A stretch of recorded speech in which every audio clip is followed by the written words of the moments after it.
sagesse, tu es toute mon espérance. Shalom, chers téléspectateurs de ZTM Télévision. Pour nous, c'est un réel plaisir de vous savoir très nombreux devant vos postes téléviseurs. Vous êtes en train de nous suivre à la maison, vous êtes au salon, dans votre chambre à coucher, vous êtes au bureau. Pour ceux qui nous suivent en prison, que l'Éternel Dieu soit avec vous. Et vous qui nous écrivez la prison de Ndolo, la prison centrale de Makala, un peu partout ailleurs. Pour vous qui êtes aussi à l'hôpital, le Seigneur Dieu est avec vous. Bien-aimés, c'est un plaisir de savoir que vous attachez une grande considération à cette émission. Voici l'époux, et à cette chaîne de télévision ZTM, comme nous le disons souvent, la vie à votre portée. Et nous voici encore, bien-aimés, pour un moment d'édification, un moment de transformation et d'information. Nous avons passé un temps où nous étions en train de parler de Jésus-Christ dans sa qualité de fils de David et fils d'Abraham. Et bien aimé, par la grâce de Dieu, nous allons entamer une autre série d'enseignements que nous avons intitulée « C'est que nous sommes pour lui ». Parce qu'il n'est pas seulement question de parler seulement de Jésus-Christ, mais aussi de l'œuvre qu'il accomplit en nous, parce qu'il est venu ici, non en touriste, mais il est venu accomplir une œuvre dans la vie de ceux-là qui lui appartiennent. Et particulièrement, je parle ici de l'Église, parce que Jésus est venu pour tout le monde, mais il est mort pour son Église. Alors, si vous voulez bénéficier de l'œuvre de salvatrice de la croix de Jésus-Christ, vous devez normalement accepter cet homme de Galilée, vous devez l'accepter. Aujourd'hui, lorsque nous sommes en train de lire Jean chapitre 3, le verset 16, la Bible dit « Dieu a tant aimé le monde qu'il a donné son Fils, afin que quiconque croit en lui ne périsse point, mais qu'il ait la vie éternelle. » Donc, c'est vrai que Jésus est envoyé pour tout le monde, mais la Bible dit quelque part « à ceux qui l'ont reçu ». À ceux qui l'ont reçu et à ceux qui croient en son nom. Donc, nous devons comprendre pourquoi est-ce que le Seigneur a voulu que les choses se passent de la sorte. Beaucoup de personnes, quelquefois, nous écrivent pour dire que voilà, voilà c'est qu'a été l'émission, oui, j'ai aimé, et voilà. Mais bien aimé, vous pouvez aimer l'émission, mais le but de l'émission, ce n'est pas seulement d'enrichir, par exemple, votre vocabulaire, d'enrichir votre calepin. Vous êtes en train de prendre des notes. Non, non, non, non. Ce n'est pas ça l'objectif de l'émission. C'est pour que vous puissiez comprendre ce que le Seigneur est pour nous et ce qu'il est venu faire dans notre vie. Pour que vous puissiez le recevoir et que vous puissiez cesser d'être un chemin et que vous deveniez un champ. Vous voyez dans cette parabole du semeur, j'aime la première partie où le Seigneur est en train de montrer son intention de transformer un chemin en un champ. Et lorsque nous parlons de chemin, tout le monde peut passer par là, mais le champ appartient à une personne. Il y a un propriétaire, mais le chemin n'a pas de propriétaire. Tout le monde peut passer par là, tout le monde peut faire tout ce qu'il veut. Mais il veut que nous puissions être une propriété privée de Dieu. C'est pourquoi nous sommes en train de parler de ces thèmes dans cette première émission consacrée à ces thèmes, c'est que nous sommes en lui. Bien aimés, vous allez vous rendre compte de quelque chose avant que nous puissions entrer dans le vif de ces sujets, que nous sommes devenus ce que nous sommes devenus, ce n'est pas par rapport à nous-mêmes, mais c'est par rapport à lui. Il est venu accomplir une mission et cette mission aboutit à ce que nous sommes. Il nous a façonnés, il a fait de nous ce qu'il a voulu que nous soyons. J'aimerais que nous puissions lire la parole du Seigneur. C'est là où nous allons tirer notre enseignement de ce jour. Matthieu chapitre 5, le verset 14. Nous lirons seulement la première partie. Matthieu chapitre 5, le verset 14. Si tout le monde est là, nous allons lire la parole du Seigneur. La Bible dit « Vous êtes la lumière du monde ». Nous allons lire seulement la première partie, cette partie. Je répète, vous êtes la lumière du monde. Seigneur, nous te bénissons pour cette parole, car c'est une parole qui est sortie de la bouche de notre Maître. C'est une parole qui est sortie de la bouche du Créateur. Nous te prions, éternel notre Dieu, de nous enseigner le profondeur de ta parole. Saint-Esprit de Dieu, merci, parce que tu es là pour rendre ministère et accomplir cette parole que le Seigneur a déclarée en disant, tu prendras tout ce qui est de lui et tu nous l'annonceras. Béni sois-tu pour ces instants où tu révèles les capacités de l'époux à son épouse. Ainsi, priez, Seigneur. Je recommande tous ceux qui vont nous suivre entre tes saintes et divines mains. Et ceux qui sont encore dans le ténèbre, éternel Dieu, prennent la décision de traverser et d'embrasser la véritable lumière qui est la personne de Jésus-Christ, notre époux. Au nom de Jésus, ainsi nous avions prié. Amen. Bien-aimés, comme je l'ai dit, nous sommes en train de parler de ce que l'époux a fait en nous. Vous savez, il y a une histoire, l'histoire de la reine Esther, mais qui était précédée aussi par le règne d'une autre reine qu'on appelait la reine Vachi. Les deux étaient des femmes, et des femmes qui devaient normalement appartenir à un même homme, le roi Cyrus. Mais qu'est-ce qui va se passer? Certainement, Vachi était une femme ordinaire. Mais comment est-ce que la Bible nous parle de la reine Vachi? Ce n'est pas parce qu'elle est née reine, mais parce qu'elle s'est alliée à un homme qui est roi. Donc lorsque vous voyez la reine Vachi avec la couronne royale, c'est tout simplement parce qu'elle s'est attachée à un homme qui était dans la royauté, au nom du roi Assyrus. Et le fait que la reine Vachi est ensemble avec Assyrus, elle cesse d'être une femme ordinaire, elle devient une reine. Et si Vachi s'est dit que non, je suis une reine, je dois me comporter comme je veux, parce que j'ai la qualité ou le titre de la reine, nous allons voir ce qui s'est passé avant que Esther puisse arriver au trône. Qu'est-ce qui va se passer? Parce que la reine Vachi va développer un malin plaisir de commencer à se comporter comme si la royauté était à elle. Non, elle est devenue reine parce qu'elle s'est alliée à une personne, un homme qui était dans la royauté, le roi Assyrus. Alors vous savez ce qui s'est passé. La Bible nous parle de la disgrâce de la reine Vachi. Elle a été chassée, elle a été dépouillée de son titre de reine et le roi a demandé qu'on puisse chercher une autre femme. Et le Seigneur a permis qu'à la place de la reine Vachi, qu'on puisse normalement prendre la reine Esther, une jeune Esther Hadassa qui va devenir la reine Esther. De par cette histoire, nous sommes en train de comprendre que nous aussi, nous étions des personnes ordinaires. Mais ce que nous sommes devenus, c'est par rapport à ce que le Christ est. Nous sommes devenus une seule chair.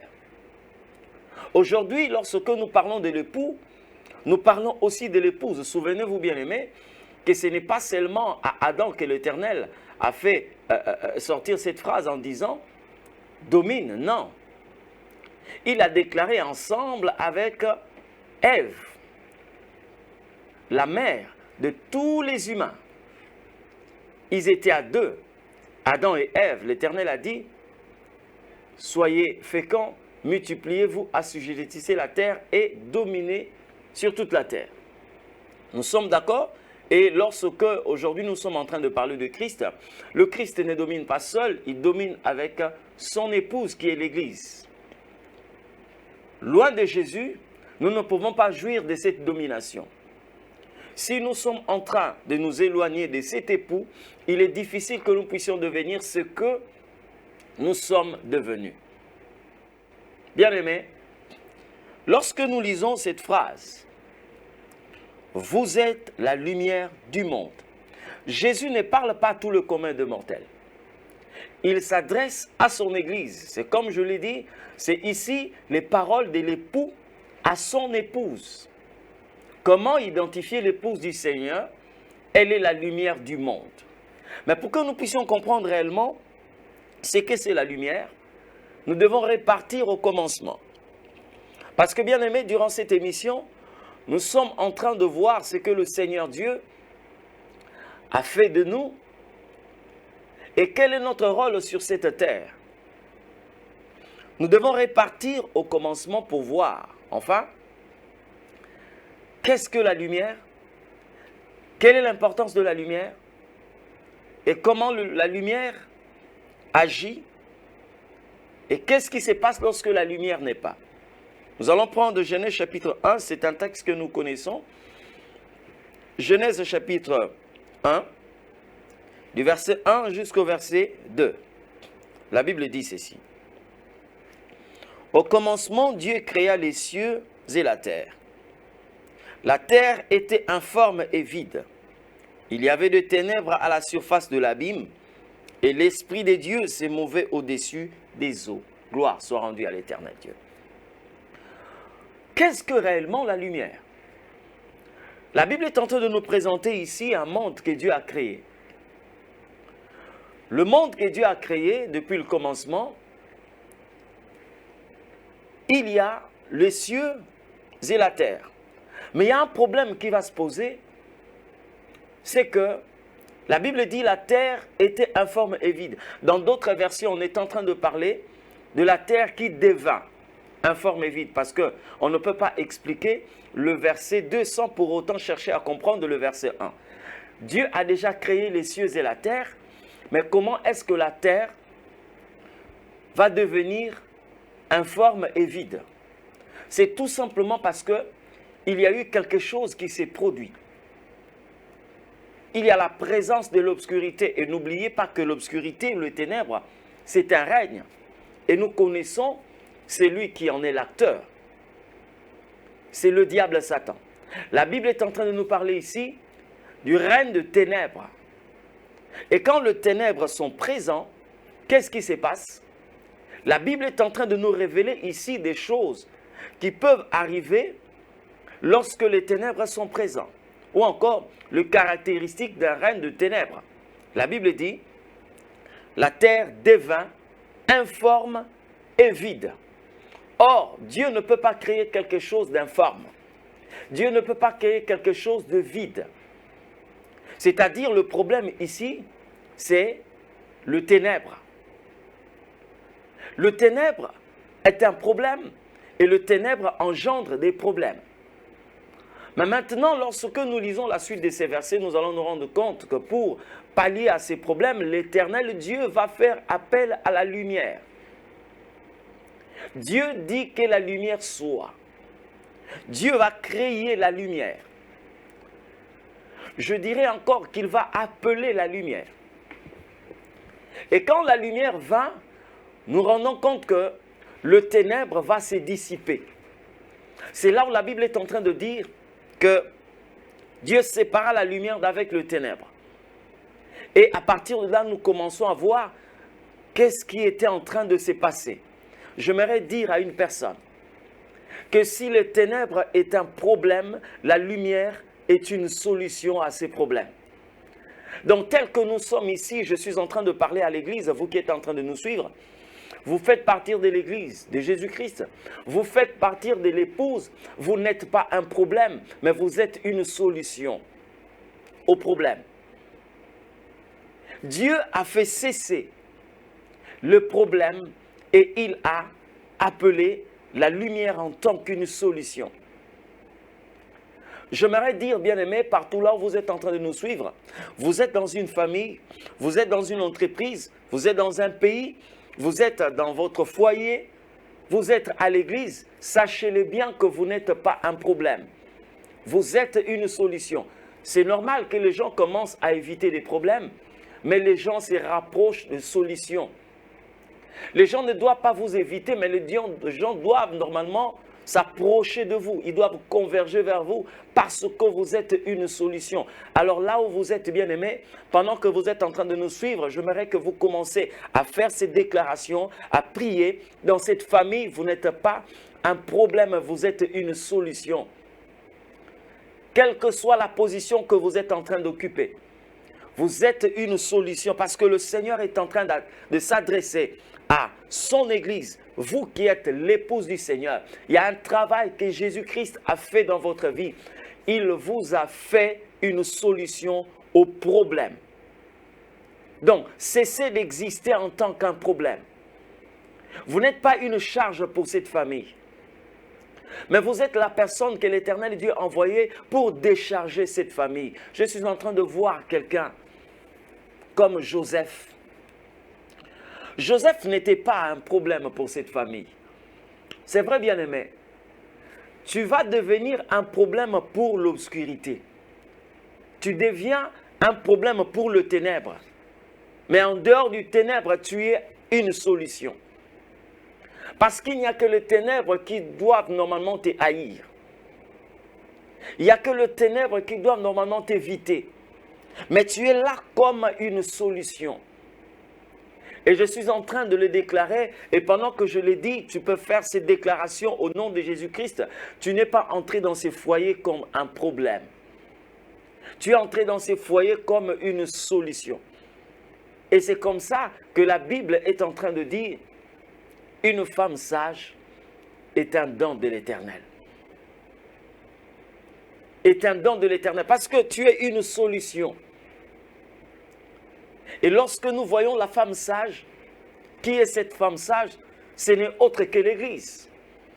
Parce que vous allez vous rendre compte que quand on est en train de nous parler sur la parabole de 10 vierges, il y avait 5 sages et 5 folles. Les sages représentent ici l'image de l'épouse. Celle qui doit normalement être avec l'époux. Et vous comprenez avec moi que lorsque la Bible dit « la femme sage bâtit sa maison », elle est une solution par rapport à la femme folle qui détruit la maison de ses propres mains. Elle détruit sa maison parce qu'elle ne devient pas une solution, mais elle est plutôt un problème. Elle est un problème. Regardez bien aimé, la manière dont la Bible est en train de nous présenter ici. Joseph. Joseph pouvait être un problème pour les frères qui étaient dans le ténèbre.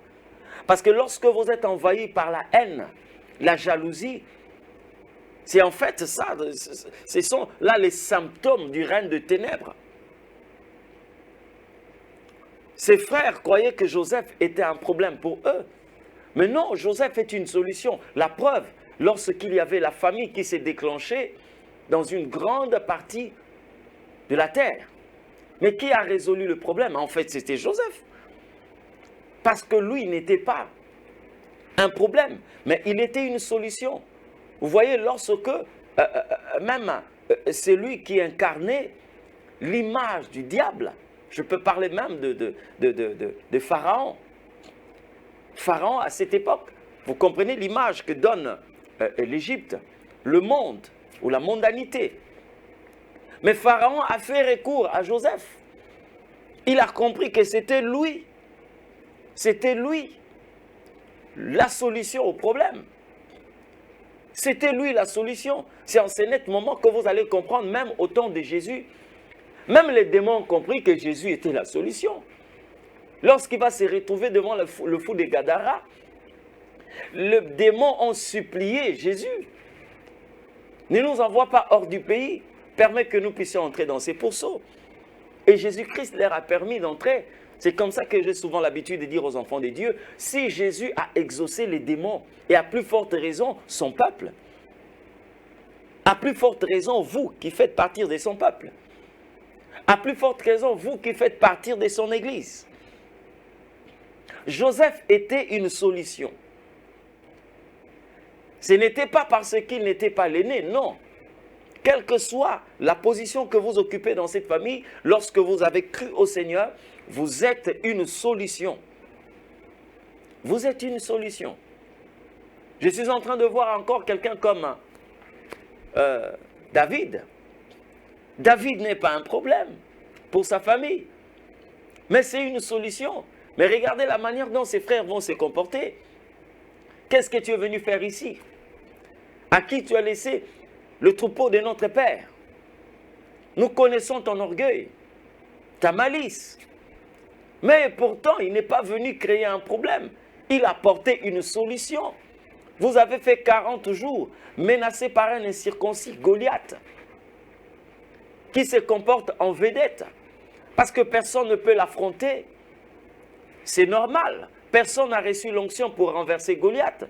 C'est lui qui reçoit l'onction pour renverser Goliath est encore dans le champ. Il est en train de protéger le troupeau de son père. Mais l'Éternel sait qu'il est la solution non seulement pour sa famille, mais aussi pour Israël. Quand il est arrivé, la solution était là. Les camps des Philistins étaient désorientés, dispersés, humiliés, parce que la solution de Dieu est là. David. Et c'est comme ça, bien-aimés, que vous devez normalement vous considérer. Vous êtes une solution pour cette famille. Quelle que soit votre position, quel que soit ce qui se passe actuellement dans cette famille, quel que soit ce que les gens sont en train de dire sur vous, mais bien-aimés, sachez-le bien, que vous êtes une solution. J'aimerais dire à quelqu'un, même si vous êtes dans une pièce toute noire, ne permettez pas que le noir entre dans votre esprit. Ne permettez pas que l'obscurité entre dans votre cerveau. Il y a une lumière, quand ça commence à l'intérieur de vous, ça va finir, bien aimé, par s'extérioriser. Il y aura une force centrifuge qui fait de sorte que ce qui est à l'intérieur puisse sortir et atteindre l'extérieur. C'est comme ça que le Seigneur est en train de nous expliquer ici, nous révéler ici par le Saint-Esprit, quel est le rôle de la lumière.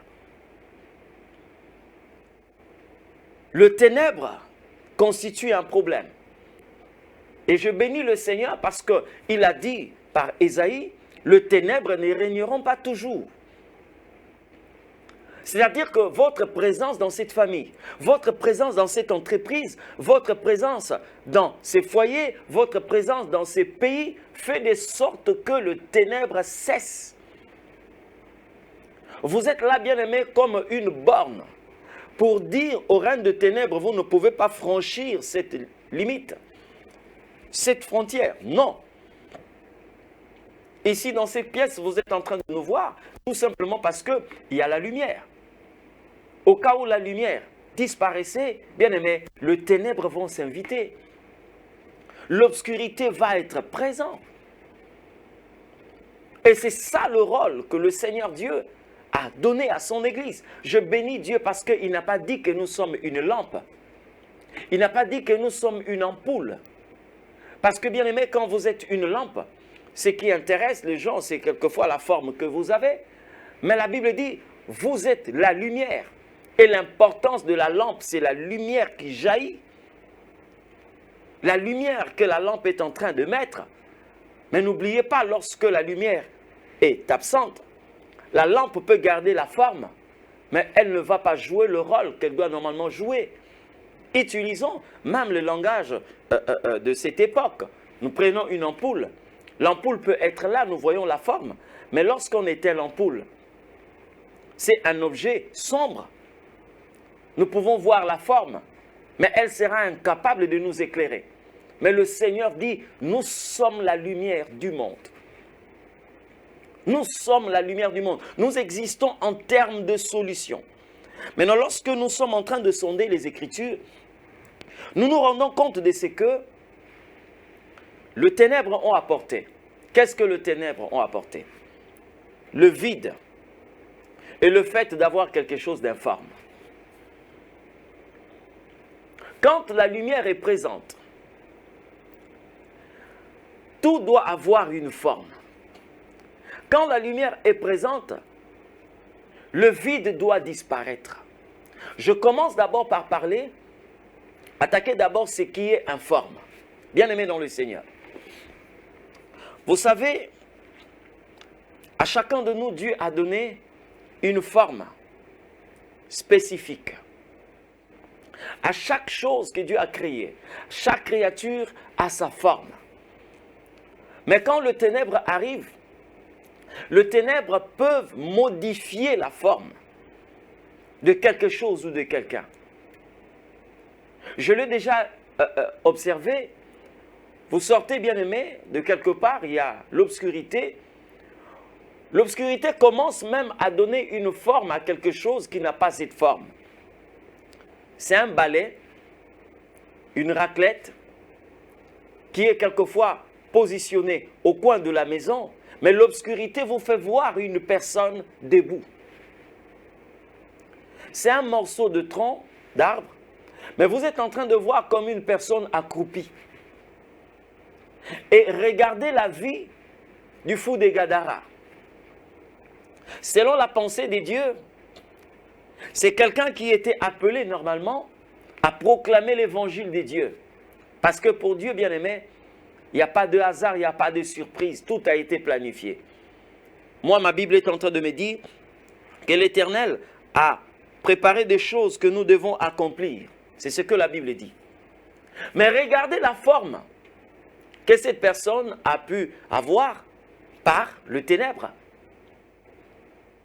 On l'appelle le fou des Gadara. Il dormait dans les sépulcres. Il était nu. Cette personne pouvait faire du mal à son propre corps.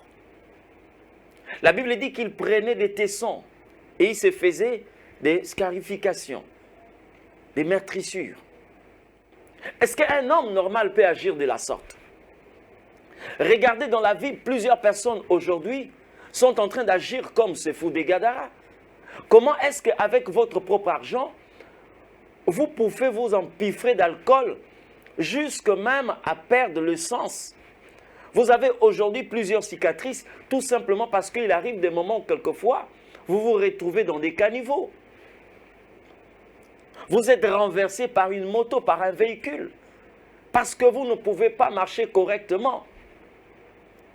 Le vin de palme, je ne sais pas quel type de bière, le whisky, vous a fait perdre la tête. Vous vous retrouvez sur la chaussée croyant que vous êtes dans une ruelle, une chaussée qui est fréquentée par des véhicules, des motos. Et vous finirez, bien aimé, par vous faire renverser et vous vous retrouvez avec une cicatrice au front. Vous avez perdu la forme que vous avez. Bien aimé, quand les ténèbres sont présents, ce qui avait la forme peut perdre la forme. Mais lorsque la lumière arrive, c'est en ce net moment que ce qui était informe commence à récupérer sa forme. C'est en ce net moment que nous constatons que le fou des Gadara, la Bible dit que les gens sont venus le trouver. Assis, vêtu et dans son bon sens. Celui qui trouvait sa demeure dans les sépulcres a demandé au Seigneur, je vais être avec toi. Et pourtant, avant, il disait, que veux-tu? Qu'est-ce que tu veux dans ma vie? Pourquoi tu me déranges? Qui est en train de parler? En fait, ce n'est pas le fou des Gadara. La légion qui était en lui. Et c'est comme ça, bien-aimé, que vous voyez quand les ténèbres sont là. Le ténèbre modifie même votre manière de parler. Aujourd'hui, vous avez du mal, quelquefois, à contrôler votre langage. Quand on regarde votre nature et on regarde ce qui sort de votre bouche, les gens ne savent pas concilier ces deux choses. Mais il faut que la lumière arrive. Il faut que la lumière arrive. Le Seigneur a fait de vous la lumière du monde.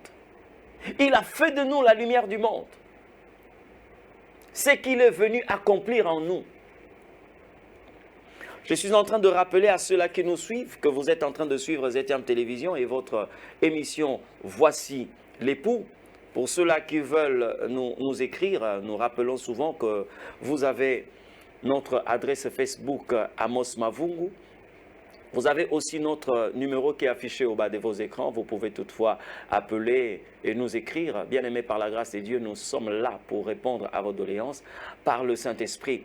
Et pour ceux-là qui veulent aussi visiter notre chaîne YouTube. Vous pouvez vous abonner à Amos Mavungu Ministries TV et l'Éternel Dieu vous bénira. Pour ceux-là qui veulent nous rencontrer personnellement, vous êtes à Brazzaville.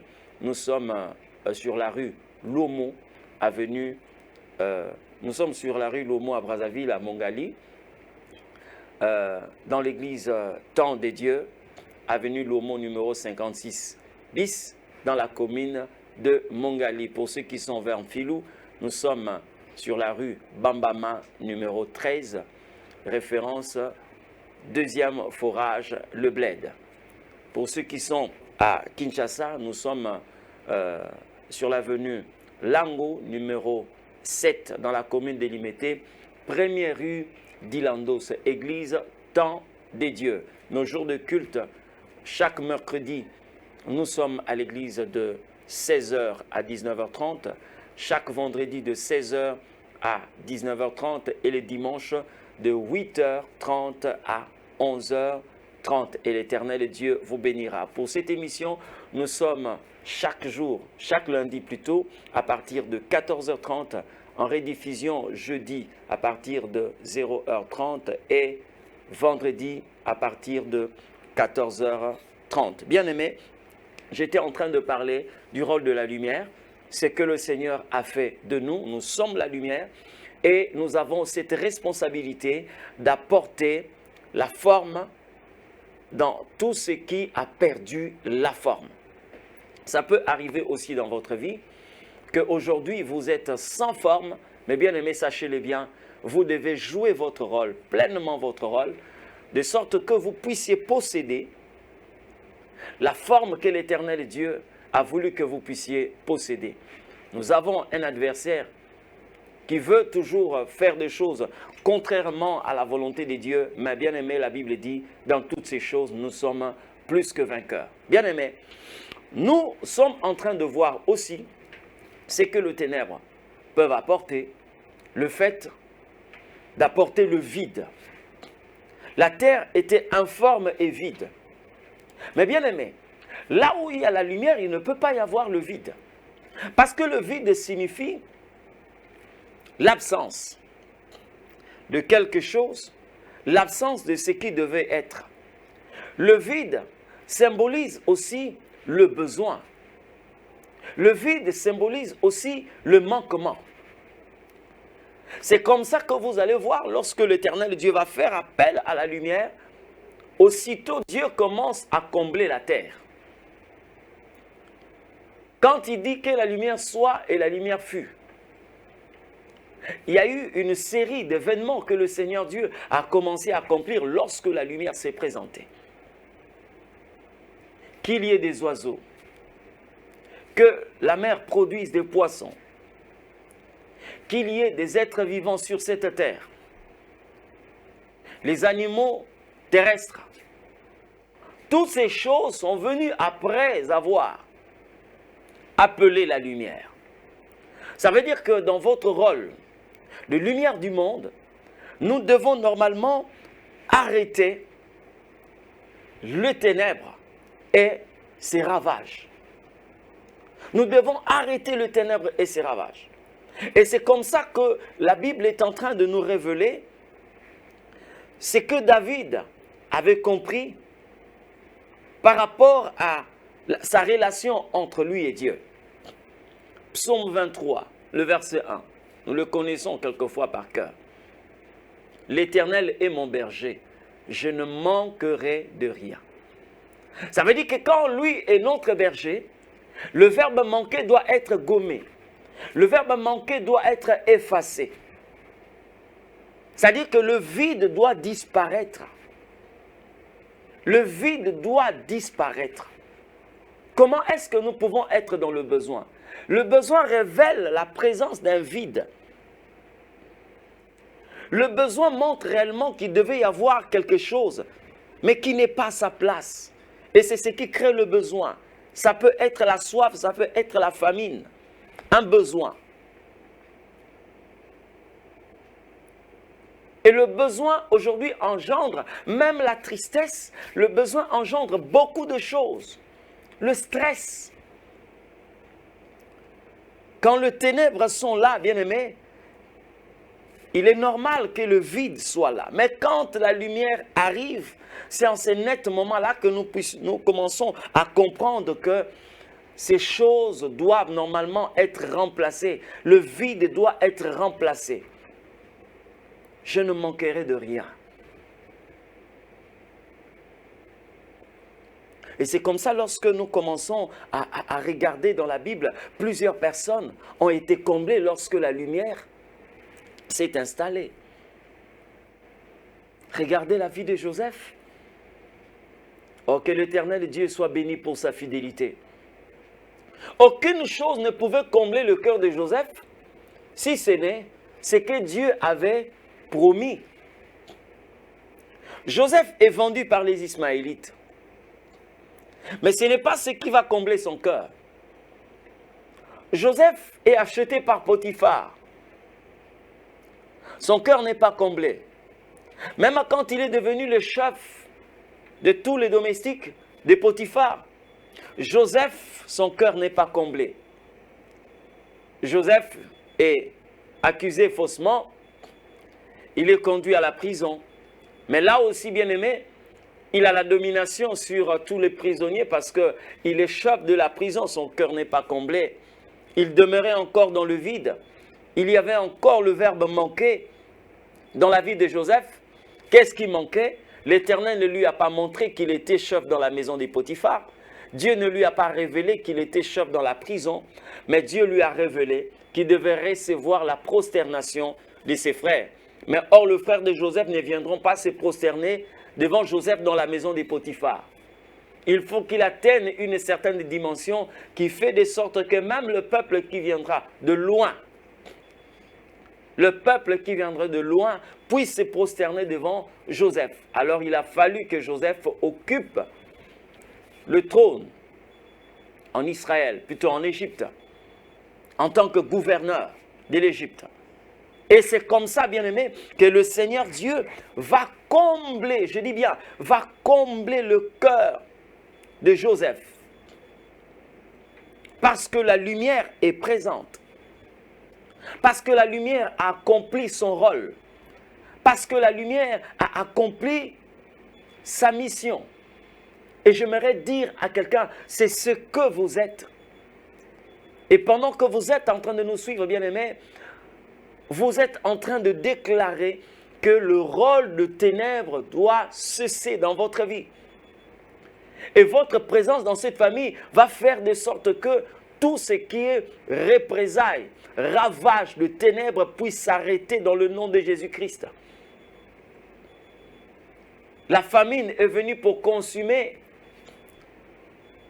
la maison de Jacob. Et pourtant, c'est Jacob dont nous sommes en train de parler est appelé le fils de la promesse. Qu'est-ce que le Seigneur lui a dit? Nous connaissons, quand vous lisez le livre de Genèse, vous allez voir comment est-ce que l'Éternel Dieu va faire cette promesse à Jacob. Lui et toute sa descendance. Mais il est arrivé que la famine s'est déclenchée de là où ils étaient, à Canaan.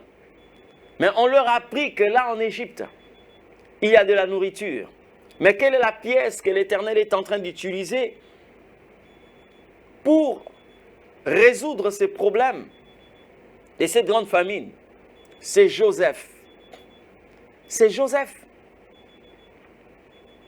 Et lorsque le ténèbre était là, la famine, le verbe manquait pour détruire cette famille, mais ils ont fait recours à la solution de l'Éternel Dieu, qui est Joseph. Joseph a porté du secours. C'est-à-dire que le ténèbre qui voulait décimer cette famille, détruire cette famille, Joseph a dit non. Tant que je suis là,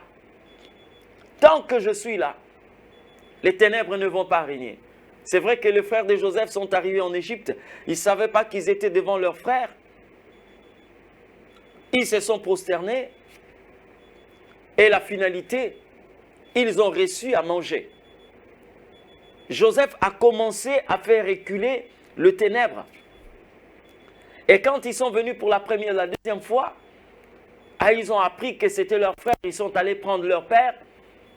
ils sont arrivés là où était Joseph, bien aimé, je vous assure que les ténèbres ont disparu. Les ténèbres ont disparu. Même le deuil qu'avait porté Jacob a été enlevé. Le ténèbre qui régnait dans la vie de Jacob était anéanti. On ne pouvait plus parler de la famine parce que là, même pour manger, il n'y avait plus de réserves à faire. On ne pouvait plus manger en dents des scies parce qu'il fallait conserver une nourriture, une quantité, parce que demain, on ne savait pas. Là, il y avait de la nourriture en abondance. Pourquoi? C'était le règne de la lumière. C'est ce que vous êtes. Je suis en train de dire à quelqu'un, vous êtes une lumière du monde. Nous sommes la lumière du monde. Et ce que nous sommes, c'est lui qui a fait de nous ce que nous sommes. Jésus-Christ. C'est pourquoi vous qui êtes en train de nous suivre, si vous êtes de l'Église, gloire soit rendue à l'Éternel. Mais si vous n'avez pas encore donné votre vie au Seigneur, voici une occasion, bien-aimée, pour que vous puissiez lui appartenir. Tout ce que vous avez suivi comme enseignement et tout ce que nous sommes en train de suivre, bien-aimés, n'aura pas d'impact si vous ne lui appartenez pas. Même si vous pouvez noter ce que nous sommes en train de dire, mais bien-aimés, ça ne peut être qu'un moyen pour violer votre calepin, pour remplir les pages vierges. Mais en réalité, ça ne va rien apporter dans votre vie. Mais ce que le Seigneur veut, c'est que vous puissiez normalement donner votre vie au Seigneur. C'est que le Seigneur veut que vous puissiez normalement devenir la lumière. Et vous allez vous rendre compte, bien-aimés, autour de vous, vous allez commencer à constater ce que vous devez normalement mettre de côté et ce que vous devez embrasser. Parce que lorsque la lumière est arrivée, alors le Seigneur Dieu a conjugué le verbe séparer. L'Éternel sépara la lumière d'avec le ténèbre. Il y a beaucoup de personnes aujourd'hui qui ont tout embrassé. Tout simplement parce que la lumière n'est pas présente. Et quand les ténèbres sont là, bien-aimés, nous prenons tout, même ce que nous devons normalement déposer. Même ce que nous devons normalement refuser. Nous pouvons l'embrasser. Tout simplement parce que nous sommes influencés ou dominés par le règne de ténèbres. Mais cela n'est pas le cas pour son Église. Cela n'est pas le cas pour un peuple qui lui appartient. Nous sommes aujourd'hui dominés par cette lumière. Et là où nous sommes, l'Éternel Dieu a permis que nous puissions régner. J'aimerais prier avec tous ceux-là qui nous ont suivis. Et vous qui êtes là, bien-aimés, si vous n'êtes pas encore dans le Seigneur, j'aimerais que vous puissiez répéter cette parole ou cette prière. Seigneur Jésus, j'ai écouté ta voix. Merci pour le sacrifice que tu as accompli à la croix de Golgotha. Merci pour ce que tu as accompli pour moi. Aujourd'hui, je viens te donner ma vie. Je t'accepte en tant que Seigneur et Sauveur de ma vie. Merci pour le sang que tu as versé pour moi. Tu es mort et ressuscité pour moi. Je suis enfant de Dieu. Merci pour cette vie. Au nom de Jésus. Seigneur éternel, je recommande ce peuple entre tes saintes et divines mains. Nous avons écouté ta voix. Merci pour nous rappeler que nous sommes la lumière du monde. Merci parce que par nous, Seigneur éternel, tu arrêtes la domination de ténèbres. Tu fais même fin, éternel Dieu, au règne de ténèbres. Et nous te disons merci. Bénis tous ceux-là qui nous ont suivis et qui ont pris l'engagement, la décision de remplir fidèlement leur tâche, leur rôle en tant que lumière de ces mondes au nom de Jésus-Christ. Bénis, Seigneur Dieu, cette chaîne de télévision. Bénis tous les téléspectateurs et bénis tous les techniciens dans le nom puissant de Jésus-Christ. Père, nous recommandons la suite des temps entre tes saintes et divines mains. Ainsi nous t'avons prié, Jésus, dans le nom de Jésus-Christ de Nazareth, notre Seigneur et Sauveur. Nous disons Amen. Merci, que le Seigneur Dieu nous bénisse et à la prochaine. Richesse, la source de mes grâces, mon chant d'allégresse.